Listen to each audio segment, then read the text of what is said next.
আল্লাহ নবী আমাদের জন্য দয়া, আল্লাহ নবী আমাদের জন্য মায়া, আল্লাহ নবী আমাদের জন্য ইহসান।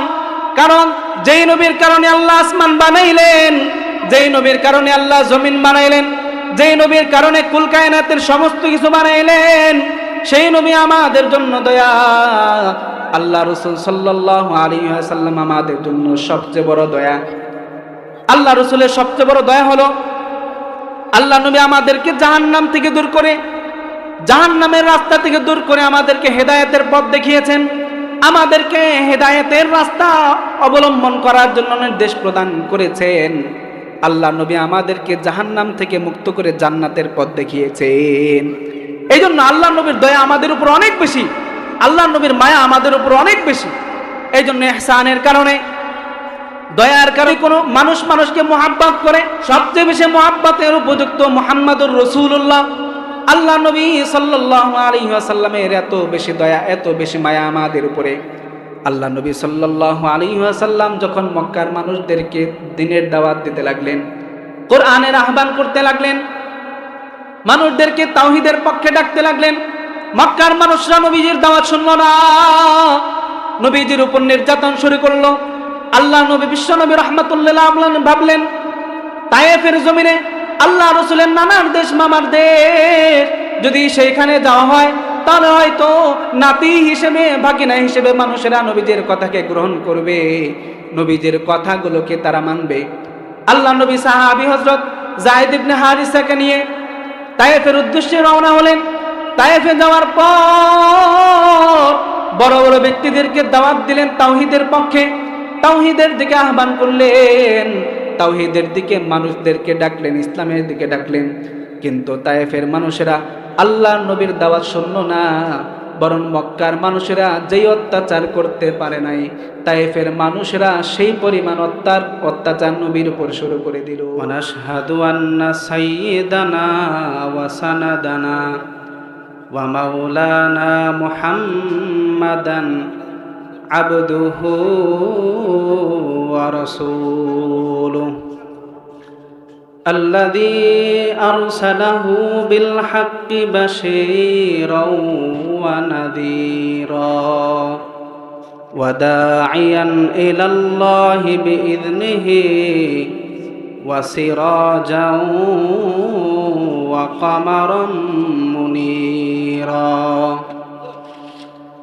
فقد قال الله تعالى في كلامه المجيد وفي فرقانه الحميد أعوذ بالله من الشيطان الرجيم بسم الله الرحمن الرحيم ومن يطع الله والرسول فأولئك مع الذين أنعم الله عليهم من النبيين والصديقين والشهداء والصالحين وحسن أولئك رفيقا وقال رسول الله صلى الله عليه وسلم لا يؤمن أحدكم حتى أكون أحب إليه من والده وولده والناس أجمعين اللهم صل على محمد وعلى آل محمد كما صليت على إبراهيم وعلى آل إبراهيم إنك حميد مجيد اللهم بارك على محمد وعلى آل محمد كما باركت على إبراهيم وعلى آل إبراهيم إنك حميد مجيد بلغ العلا بكماله কাশাফাদ দুজা বিজামালিহি হাসুনাত জামিউ খিসালিহি সল্লু আলাইহি ওয়া আলিহি।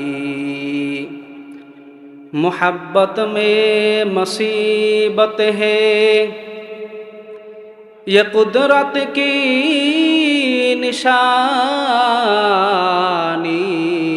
है, जहाँ बारिश बरसती है वहाँ बिजली चमकती है। আমার সময় বলবো।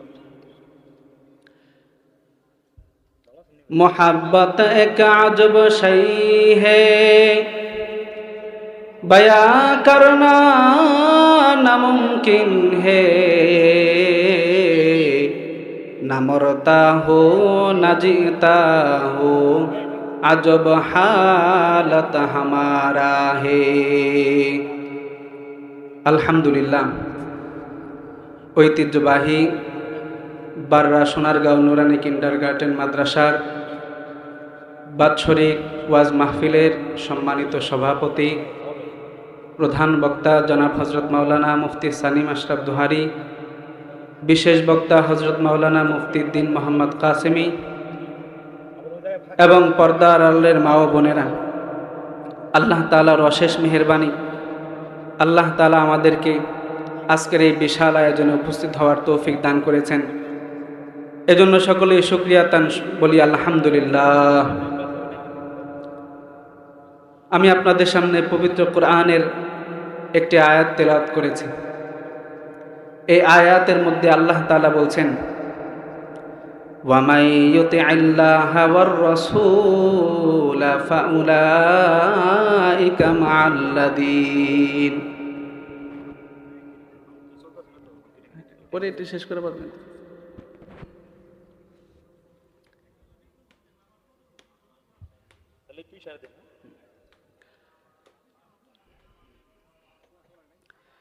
ومن يطع الله والرسول فأولئك مع الذين أنعم الله عليهم من النبيين والصديقين والشهداء والصالحين وحسن أولئك رفيقا।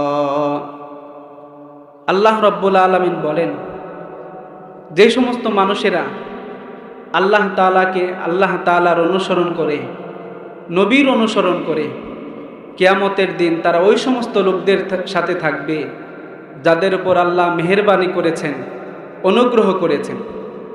তারা হচ্ছেন নবীগণ, সিদ্দিকগণ, শহীদগণ এবং অলিগণ।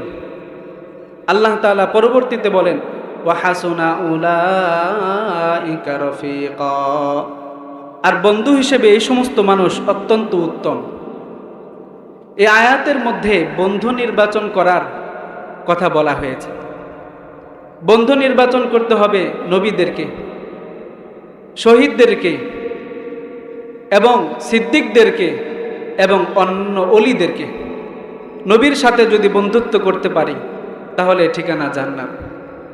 নবীর সাথে যতক্ষণ পর্যন্ত বন্ধুত্ব না হবে ততক্ষণ পর্যন্ত আমাদের ঈমানই পরিপূর্ণ হবে না।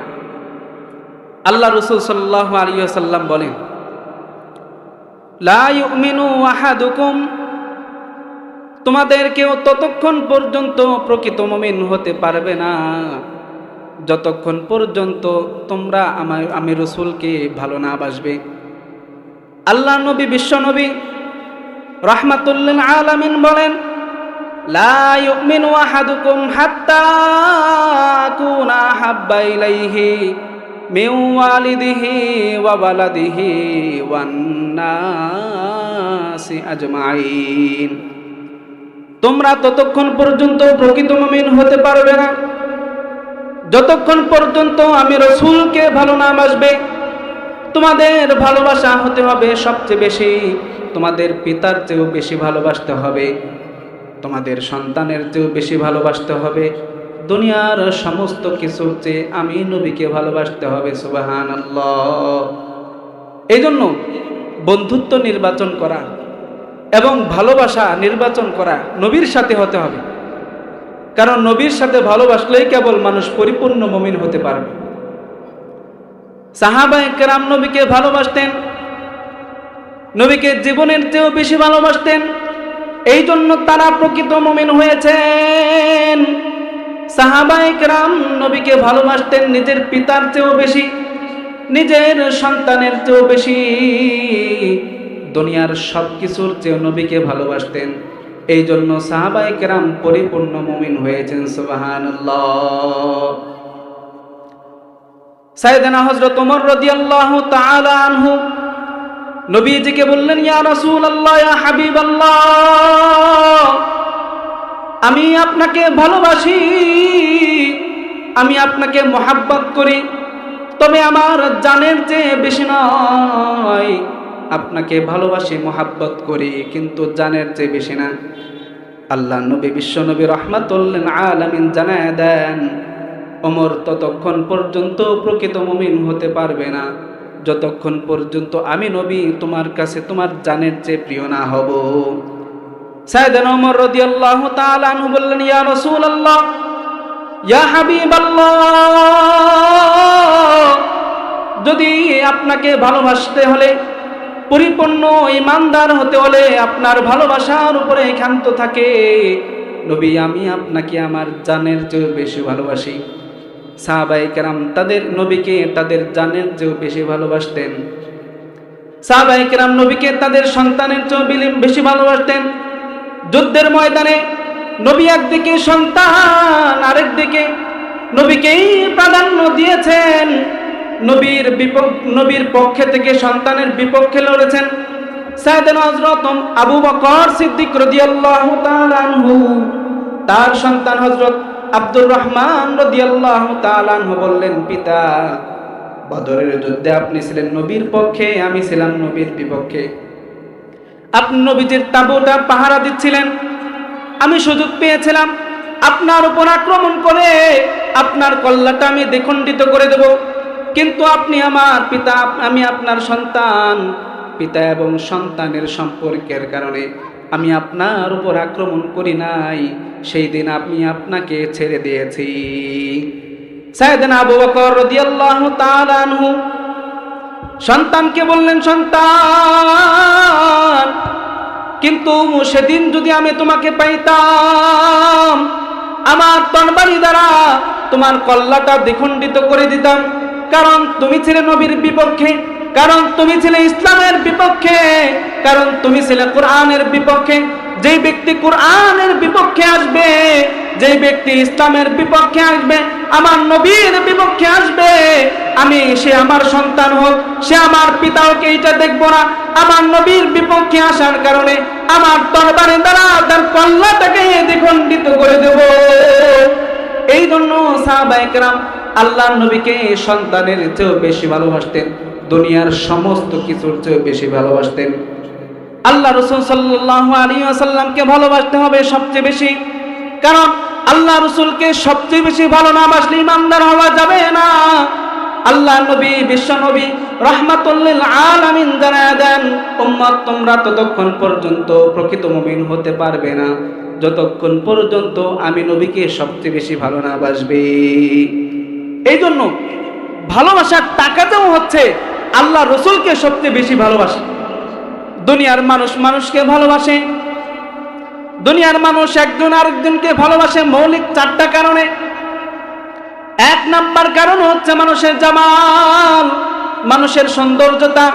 2 নাম্বার কারণ হচ্ছে কামাল, উত্তম গুণাগুণ। 3 নাম্বার কারণ হচ্ছে কারাবাত, আত্মীয়তা।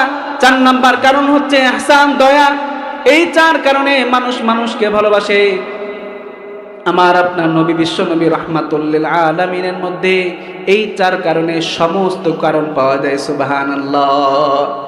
তাহলে সবকিছুর বিচারে, সার্বিক বিচারে যদি ভালোবাসতেই হয়, যদি মহব্বত করতে হয়, তাহলে সবচেয়ে বেশি ভালোবাসা, সবচেয়ে বেশি মহব্বতের উপযুক্ত আমার আপনার নবী, বিশ্ব নবী রাহমাতুল লিল আলামিন। সুবহানাল্লাহ। এই জন্য ভালোবাসবো নবীকে, নবীর জন্য প্রাণ বিসর্জন দেওয়ার জন্য, নবীর জন্য সব কিছু বিলীন করার জন্য আমরা সদা সর্বদা প্রস্তুত। আল্লাহ রাসূল সাল্লাল্লাহু আলাইহি ওয়াসাল্লাম কত বেশি সুন্দর ছিলেন, আমার নবীর কত বেশি সৌন্দর্যতা, দুনিয়ার মানুষের সৌন্দর্যতা নবীর সৌন্দর্যতার কাছে হার মেনে যায়। আসমানের তারকার সৌন্দর্যতাও আমার নবীর সৌন্দর্যতার কাছে হার মেনে যায়। আল্লাহ নবী যেই দিন দুনিয়াতে ভূমিষ্ঠ হলেন, দুনিয়াতে ভূমিষ্ঠ হওয়ার পর খাজা আব্দুল মুত্তালিব বিবি আমেনার কাছে গিয়েছেন। যাওয়ার পরে বলতেছেন, আমেনা পুত্র সন্তান জন্মগ্রহণ করলো, এই সন্তানের ব্যাপারে কোনো চিন্তা ভাবনা করেছে কিনা? সন্তানের কি নাম তুমি রাখবে? সন্তানের কোন ধরনের নাম তুমি নির্বাচন করবে? এই ব্যাপারে তুমি কোনো চিন্তা ভাবনা করেছো কিনা? আমেনা বলে, এই সন্তানের ব্যাপারে আমি আর কি চিন্তা করব? এই সন্তানের ব্যাপারে যাই চিন্তা ভাবনা করি আমার মন থেকে সব কিছু দূর হয়ে যায়, গায়েবী ভাবে ফাইসালা হয়ে যায়। সুবহানাল্লাহ। কে যেন গায়েব থেকে এসে সব কিছুর ফাইসালা করে দেয় অটোমেটিক। খাজা আব্দুল মুত্তালিব ডাক দিয়ে বলে, আমেনা এমন কি কথা বললা, গায়েব থেকে ফাইসালা হয়ে যায়?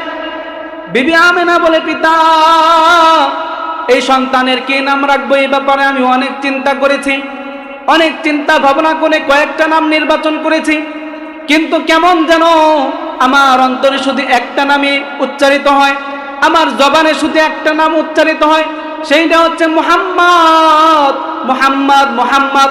আল্লাহ রাব্বুল আলামিন আসমান থেকে কেমন যেন এই সন্তানের নাম মুহাম্মাদুর রাসূলুল্লাহ হিসেবে নির্বাচন করে দিয়েছেন।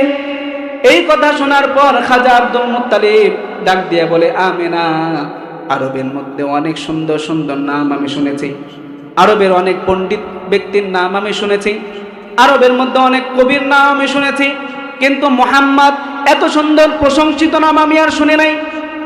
এই কথা শোনার পর বিবি আমেনা বলে, বাবা নাম শোনার পরে যদি আপনি আশ্চর্য হয়ে যান তাহলে শিশুকে দেখার পরে আপনি আরো বেশি আশ্চর্য হয়ে যাবেন।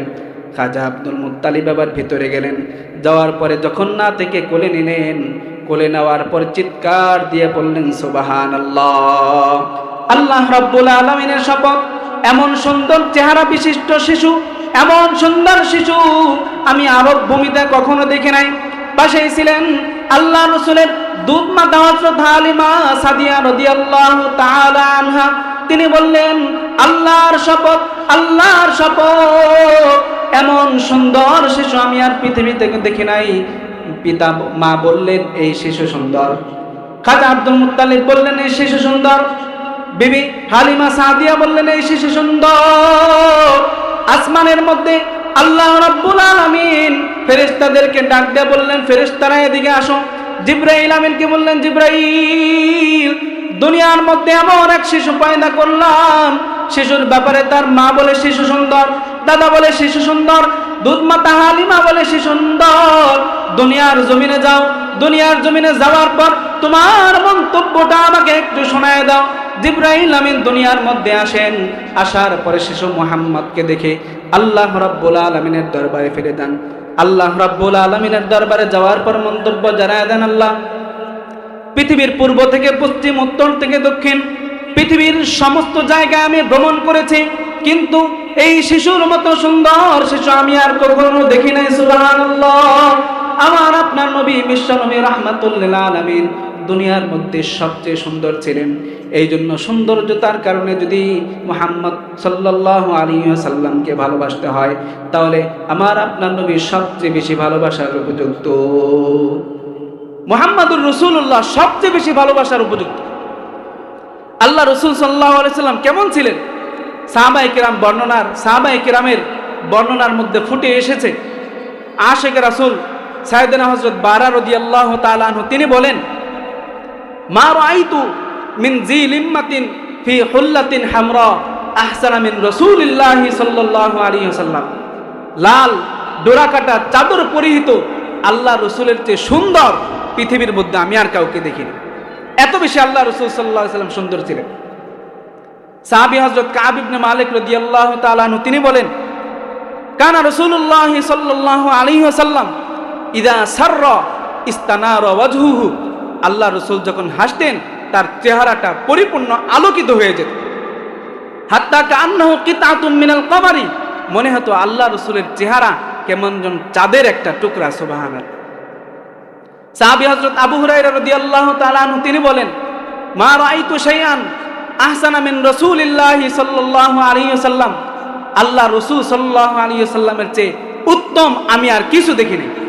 হাত্তা কান্না শামসা তাজরি ফি ওয়াজহিহি, আল্লাহ রাসূল সাল্লাল্লাহু আলাইহি ওয়াসাল্লামের চেহারার মধ্যে কেমন যেন সূর্যের কিরণ বয়ে যেত। সুবহানাল্লাহ। আল্লাহ রাসূল সাল্লাল্লাহু আলাইহি ওয়াসাল্লাম চন্দ্রের চেয়েও বেশি সুন্দর ছিলেন। আল্লাহ রাসূলের সাহাবী হযরত জাবির ইবনে আব্দুল্লাহ রাদিয়াল্লাহু তাআলা আনহু তিনি বলেন, একদিন আমি আল্লাহ রাসূল সাল্লাল্লাহু আলাইহি ওয়াসাল্লামের বাড়িতে গেলাম। যাওয়ার পরে দেখি আল্লাহ রাসূল শুয়ে আছেন, তার পরনে একটা চাদর। আল্লাহ রাসূল সাল্লাল্লাহু আলাইহি ওয়াসাল্লামকে এত সুন্দর লাগছিল। আল্লাহ রাসূলকে দেখার পরে একবার আমি রাসূলের চেহারার দিকে তাকাই, আরেকবার আসমানের চাঁদের দিকে তাকাই, একবার আল্লাহ রাসূলের চেহারার দিকে তাকাই, আরেকবার চাঁদের দিকে তাকাই। আল্লাহর কসম, আল্লাহর কসম, আসমানের চাঁদের চেয়ে আমার নবীর চেহারাই সবচেয়ে বেশি সুন্দর। সাহাবী জাবির ইবনে আব্দুল্লাহ রাদিয়াল্লাহু তাআলা আনহু তিনি সাক্ষ্য দান করলেন, আসমানের চাঁদ আর কত সুন্দর। আসমানের চাঁদ নবীজির ইশারায় দ্বিখণ্ডিত হয়ে যায়, সেই চাঁদের চেয়েও আল্লাহ রাসূলের সৌন্দর্যতা অনেক বেশি। এই জন্য আল্লাহ রাসূল সাল্লাল্লাহু আলাইহি ওয়াসাল্লামের সৌন্দর্যতা নিয়ে কত কবি কবিতা লিখেছেন, কত গায়ক গান লিখেছেন, কত ঔপন্যাসিক উপন্যাস লিখেছেন। আল্লাহ রাসূলের চেহারার সৌন্দর্যতা নিয়ে বর্ণনা করলে রাতের পর রাত কেটে যাবে, দিনের পর দিন কেটে যাবে, রাসূলের সৌন্দর্যতা শেষ হবে না। আল্লাহ রাসূলের সভাকবি হযরত হাসান ইবনে সাবিত রাদিয়াল্লাহু তাআলা আনহু তিনি বলেন, আল্লাহ রাসূলের শানে কবিতা আবৃত্তি করে তিনি বলেন, ওয়া আহসানু মিনকা লাম তারা কাত্তু আইনি ওয়া আজমালু মিনকা লাম তালিদিন নিসা খুলিকতা মুবাররান মিন কুল্লি আইবিন কাআন্নাকা খুলিকতা কামা তাশা। সাহাবী হাসান ইবনে সাবিত রাদিয়াল্লাহু তাআলা আনহু বলেন, আল্লাহর নবী আপনি এত বেশি সুন্দর, আমার এর দুই চোখ আপনার মতো সুন্দর আর কাউকে দেখে নাই। আপনি এত বেশি উত্তম, আপনি এত বেশি সুন্দর, পৃথিবীর জমিনে কোনো মা এত সুন্দর শিশু ভূমিষ্ঠ করে নাই। খুলিকতা মুবাররান মিন কুল্লি আইবিন, নবী কেমন যেন আপনি সমস্ত প্রকার দুষ্টতি থেকে মুক্ত হয়ে সৃষ্টি হয়েছেন, সমস্ত প্রকার দুষ্টতি থেকে মুক্ত করে আপনাকে সৃষ্টি করা হয়েছে। কান্নাকা খুলিকতা কামা তাশা, কেমন যেন আপনি যেমন করে আল্লাহকে বলেছেন তেমন করে আল্লাহ রাব্বুল আলামিন আপনাকে সৃষ্টি করেছেন। সুবহানাল্লাহ। আল্লাহ যেভাবে বলেছেন, নবী যেভাবে চেয়েছেন সেভাবে কেমন যেন আমার নবীকে সৃষ্টি করা হয়েছে। এই জন্য মুহতারাম হাজিরিন, যদি ভালোবাসতে হয়, মহাব্বত করতে হয়, সৌন্দর্যতার কারণে ভালোবাসতেই হয়, তাহলে সবচেয়ে বেশি ভালোবাসার উপযুক্ত আমার আপনার নবী, বিশ্ব নবী রাহমাতুল লিল আলামিন। মানুষ মানুষকে ভালোবাসে, মানুষ মানুষকে মহাব্বত করে চার কারণে। 2 নাম্বার কারণ হচ্ছে কামাল, উত্তম গুণাগুণ। আমার আপনার নবী বিশ্ব নবী রাহমাতুল লিল আলামিন সবচেয়ে উত্তম গুণাবলীর অধিকারী ছিলেন। আল্লাহ রাসূল সাল্লাল্লাহু আলাইহি ওয়াসাল্লাম কেমন উত্তম গুণাবলীর অধিকারী ছিলেন, আল্লাহ রাব্বুল আলামিন নিজেই সার্টিফিকেট প্রদান করতেছেন, ওয়া ইন্নাকা লাআলা খুলুকিন আযীম। ও নবী আপনি উত্তম গুণাগুণের উপরে প্রতিষ্ঠিত আছেন, উত্তম গুণের উপরে আপনি প্রতিষ্ঠিত আছেন। আল্লাহ নবী বিশ্ব নবী রাহমাতুল লিল আলামিন নিজেই বর্ণনা করেন, ইন্নামা বুইসতু লিউতাম্মিমা মাকারিমাল আখলাক। আল্লাহ রাব্বুল আলামিন আমাকে দুনিয়ার জমিনে পাঠিয়েছেন, আল্লাহ রাব্বুল আলামিন আমাকে দুনিয়ার মধ্যে পাঠিয়েছেন উত্তম গুণাগুণ পরিপূর্ণ করার জন্য, উত্তম গুণাগুণ বর্ণনা করার জন্য। আল্লাহ নবীর পবিত্র গুণাবলী এমন ছিল, কোরআনের মধ্যে যেমন কোনো ভুল নাই, কোরআন যেমন উত্তম, আল্লাহ নবীর চরিত্র তেমন উত্তম।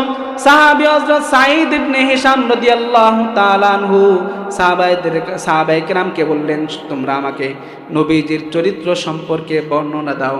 সাহাবায়ে কেরাম বললেন, আম্মাজান হযরত আয়েশা সিদ্দিকা রাদিয়াল্লাহু তাআলা আনহা জীবিত আছেন, চলো আমরা সকলেই তার কাছে যাই, তার কাছে যাওয়ার পর আল্লাহ রসুলের চরিত্র সম্পর্কে বর্ণনা শুনে সমস্ত সাহাবেরা আম্মাজান আয়েশা সিদ্দিকা রাদিয়াল্লাহু তাআলা আনহার কাছে আসছে।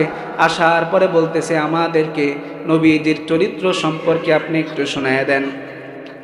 আম্মাজান আয়েশা রাদিয়াল্লাহু তাআলা আনহা বললেন, তোমরা কি কোরআন পড়ো নাই? কোরআনের মধ্যে যেমন কোনো ভুল নাই, কোরআন যেমন উত্তম, কোরআন যেমন মহৎ কিতাব, আল্লাহ রসুলের চরিত্রটাও তেমন মহৎ, সুবহানাল্লাহ। কোরআন যেমন পবিত্র জিনিস, আল্লাহ রসুলের চরিত্রটাও তেমন পবিত্র জিনিস। এই জন্য আমার রসুলের চেয়ে উত্তম চরিত্রবান কেউ হতে পারে না। যেই সমস্ত মানুষ আমার নবীর চরিত্রের ব্যাপারে কালিমা লেপন করতে চায়, তাদের ব্যাপারে আমরা দ্ব্যর্থহীন ভাষায় জানিয়ে দিতে চাই, জীবন থাকতে আল্লাহ রসুলের চরিত্রের মধ্যে কালিমা লেপন করতে দেব না। আল্লাহ রসুলকে নিয়ে কিছু বলবে, আমার জীবন থাকবে তোমাকে আমরা ছাড়ব না ইনশাআল্লাহ।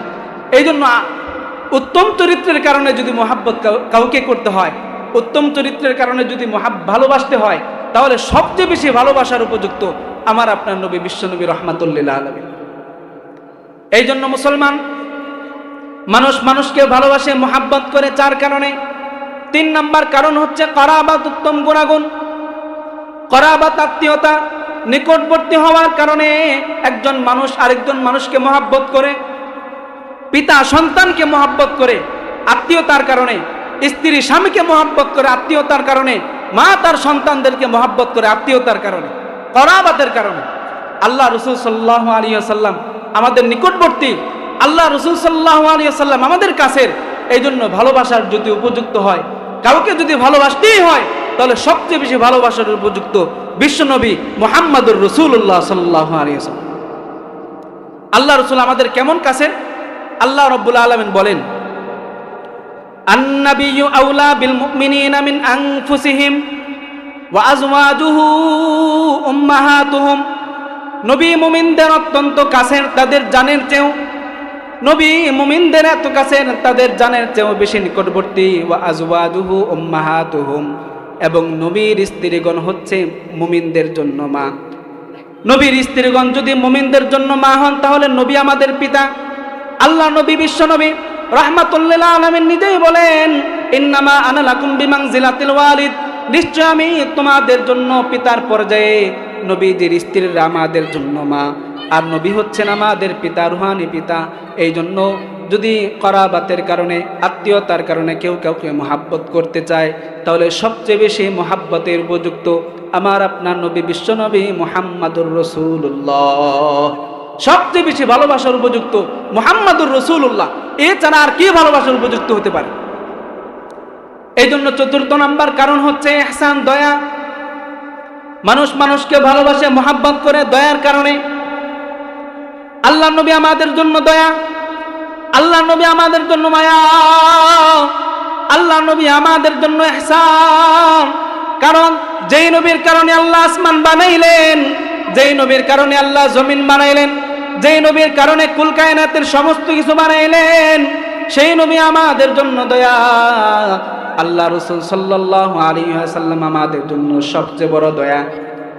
আল্লাহ রাসূলের সবচেয়ে বড় দয়া হলো আল্লাহ নবী আমাদেরকে জাহান্নাম থেকে দূর করে, জাহান্নামের রাস্তা থেকে দূর করে আমাদেরকে হেদায়েতের পথ দেখিয়েছেন। আমাদেরকে হেদায়েতের রাস্তা অবলম্বন করার জন্য নির্দেশ প্রদান করেছেন। আল্লাহ নবী আমাদেরকে জাহান্নাম থেকে মুক্ত করে জান্নাতের পথ দেখিয়েছেন। এই জন্য আল্লাহ নবীর দয়া আমাদের উপর অনেক বেশি, আল্লাহ নবীর মায়া আমাদের উপর অনেক বেশি। এই জন্য ইহসানের কারণে, দয়ার কারণে যদি কোনো মানুষ মানুষকে মোহাব্বত করে, তাহলে সবচেয়ে বেশি মোহাব্বতের উপযুক্ত মুহাম্মাদুর রাসূলুল্লাহ।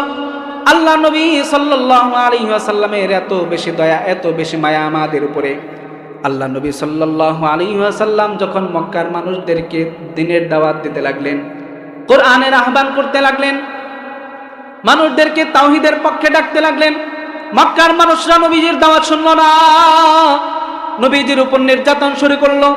আল্লাহ নবী বিশ্বনবী রাহমাতুল্লিল আলামিন ভাবলেন, তায়েফের জমিনে আল্লাহ রাসূলের নানার দেশ, মামার দেশ, যদি সেইখানে যাওয়া হয়, তাহলে হয়তো নাতি হিসেবে, ভাগিনা হিসেবে মানুষেরা নবীজির কথাকে গ্রহণ করবে, নবীজির কথাগুলোকে তারা মানবে।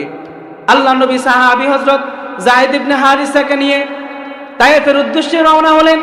তায়েফে যাওয়ার পর বড় বড় ব্যক্তিদেরকে দাওয়াত দিলেন তাওহীদের পক্ষে, তাওহীদের দিকে আহ্বান করলেন, তাওহীদের দিকে মানুষদেরকে ডাকলেন, ইসলামের দিকে ডাকলেন।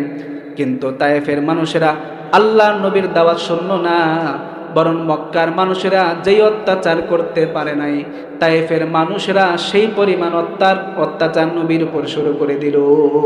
নবীর উপর আরো জঘন্যভাবে অত্যাচার শুরু করলো।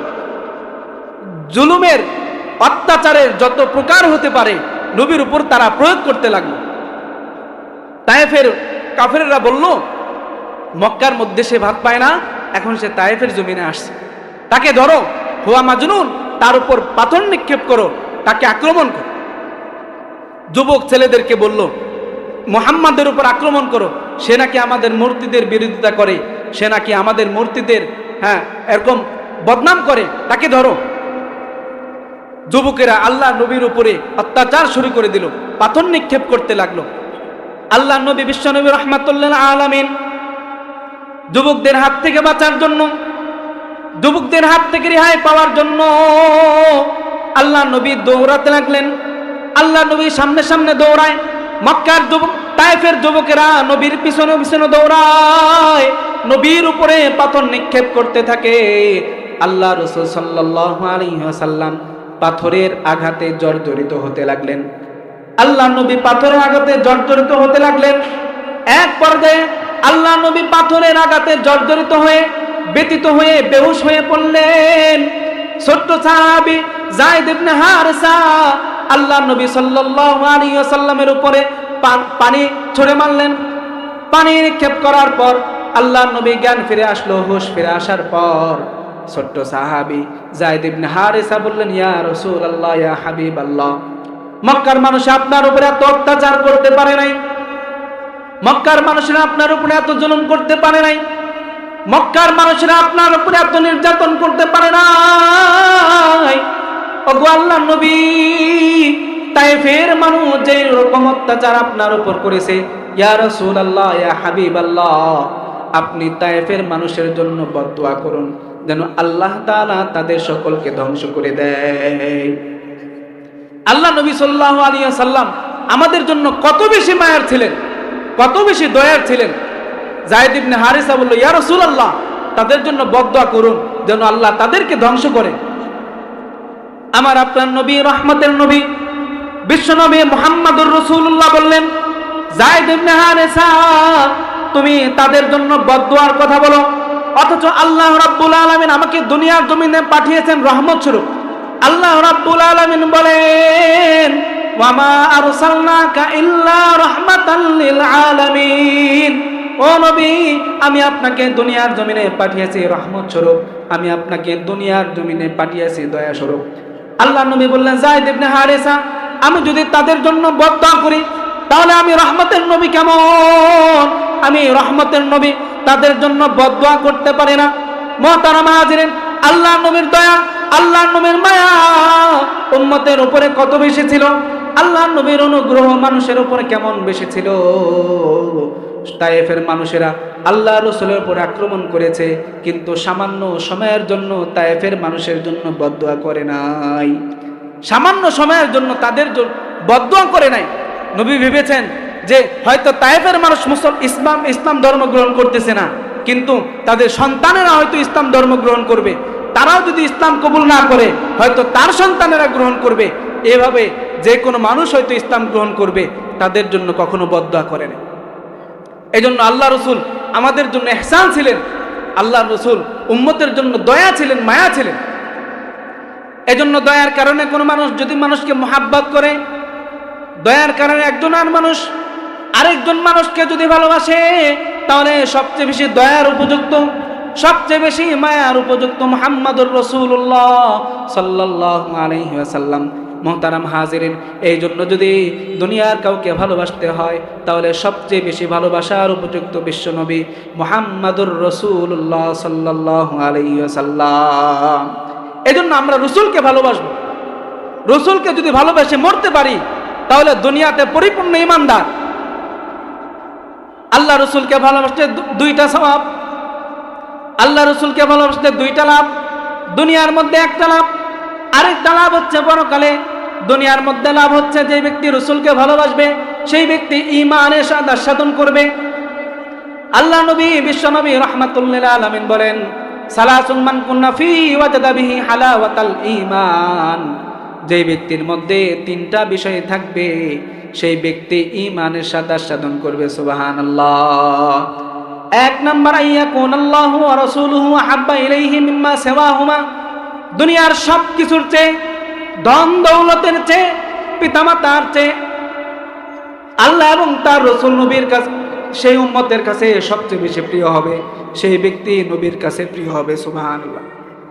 এই জন্য আল্লাহ রসুলকে সবচেয়ে বেশি ভালোবাসতে হবে, আল্লাহ রসুলকে মোহাব্বত করতে হবে, তাহলে দুনিয়াতে ইমানদার হয়ে মৃত্যুবরণ করা যাবে। আল্লাহ রসুলকে ভালোবেসে দুনিয়ার মধ্যে ইমানের স্বাদ আস্বাদন করেছিলেন হযরত আবু তালহা রাদিয়াল্লাহু তাআলা আনহু। তিনি রসুলকে ভালোবাসতেন, মোহাব্বত করতেন। আল্লাহ রসুল সাল্লাল্লাহু আলাইহি ওয়াসাল্লাম হযরত তালহা রাদিয়াল্লাহু তাআলা আনহুকে বললেন, তালহা, শুনলাম তুমি নাকি আমাকে ভালোবাসো, যদি ভালোবাসো তাহলে যাও তো তোমার পিতার মাথাটা কেটে আমার কাছে নিয়ে আসো। ছোট্ট সাহাবী তালহা রাদিয়াল্লাহু তাআলা আনহু নবীজিকে ভালোবাসেন, প্রকৃতপক্ষেই ভালোবাসেন, এই জন্য একটা চাকু নিয়ে দৌড় দিয়েছেন পিতার কল্লাকে কেটে আনার জন্য। আল্লাহ রাসূল সাল্লাল্লাহু আলাইহি ওয়াসাল্লাম রহমতের নবী, তিনি তো মাথা পিতা এবং সন্তানের মাঝে বিচ্ছেদ ঘটাবেন, এটা হতে পারে না। আল্লাহ রাসূল ডাক দিলেন, তালহা এদিকে আসো, আমি তো বেটা রহমতের নবী, পিতা পুত্রের সম্পর্ক ছিন্ন করার জন্য তো আমি দুনিয়াতে আসি নাই। তালহা রাদিয়াল্লাহু তাআলা আনহুকে দোয়া করে দিলেন, তালহা তুমি বড় হও, আমি তোমাকে ভালোবাসি, তুমিও আমাকে ভালোবাসো। আল্লাহ রসুলকে মোহাব্বত করার কারণে এমন বেশি ইমানি স্বাদ আস্বাদন করেছিলেন, ইমানি স্বাদ তারা পেয়েছিলেন, পিতার কল্লা আলাদা করার জন্য তিনি কার্পণ্য করেনি। এই জন্য আল্লাহ রসুলকে যদি দুনিয়াতে ভালোবাসতে পারি তাহলে ইমানি স্বাদ আল্লাহ অন্তরে ঢেলে দিবেন। আল্লাহ রসুলকে ভালোবাসতে দ্বিতীয় নাম্বার লাভ হচ্ছে, যে ব্যক্তি আল্লাহ রসুলকে ভালোবাসবে সেই ব্যক্তি হাসরের ময়দানে আল্লাহ নবীর সাথে থাকবে। সুবহানাল্লাহ। এক সাহাবী নবীজির দরবারে আসলেন, আসার পরে বললেন, ইয়া রাসূলুল্লাহ, ইয়া হাবিবাল্লাহ, আমি আপনাকে ভালোবাসি, মোহাব্বত করি, এই জন্য আপনার দরবারে চলে আসি। যতক্ষণ পর্যন্ত আমি আপনার চেহারা দেখি ততক্ষণ পর্যন্ত নবী আমার ভালো লাগে, ততক্ষণ পর্যন্ত আমার অন্তরে প্রশান্তি লাভ করি। কিন্তু যখন বাড়িতে চলে যায় আপনার চেহারা দেখতে পারি না। বাড়িতে যাওয়ার পর আমার অন্তরে এক ধরনের অস্থিরতা তৈরি হয়। ইয়া রাসূলুল্লাহ, তখন আমি আপনার দরবারে আবার পুনরায় চলে আসি। ইয়া রাসূলুল্লাহ, ইয়া হাবিবাল্লাহ, আমার দুনিয়ার মধ্যে এইরূপ অবস্থা, কিন্তু আমি একটা বিষয়ে খুবই টেনশন করি। যখন আপনি মৃত্যুবরণ করবেন, যখন আমি দুনিয়ার মধ্যে থেকে চলে যাব, আপনি তো নিশ্চিত জান্নাতে চলে যাবেন, কিন্তু ইয়া রাসূলুল্লাহ, আমার কি হবে? আমার ব্যাপারে সর্বপ্রথম চিন্তা হলো আমি জান্নাতে যেতে পারবো কিনা। যদিও জান্নাতের মধ্যে যাই তাহলে আপনি তো উচ্চ আসনে থাকবেন, জান্নাতের উপরের স্তরে থাকবেন, আমি থাকবো নিচের স্তরে।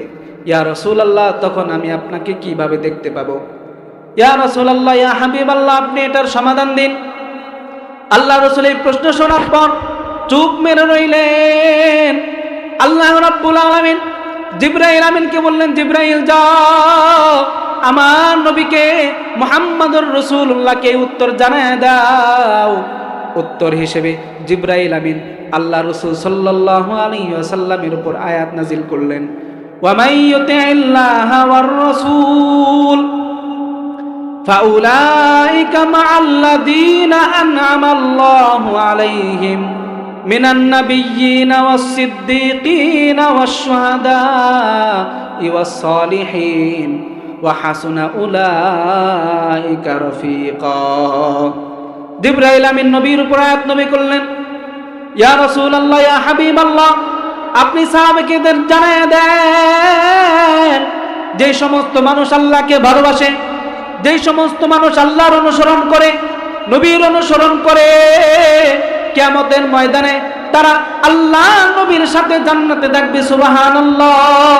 আল্লাহ নবী সাহাবীকে ডাক দিয়ে বললেন, সাহাবী, মান আহাব্বানি কানা মাই ফিল জান্নাহ, যেই ব্যক্তি আমি মুহাম্মাদুর রাসূলুল্লাহকে ভালোবাসে, যেই ব্যক্তি আল্লাহকে ভালোবাসে, আমি নবী মুহাম্মদকে ভালোবাসে, সেই ব্যক্তি কিয়ামতের দিন আমার সাথে জান্নাতে থাকবে। সুবহানাল্লাহ।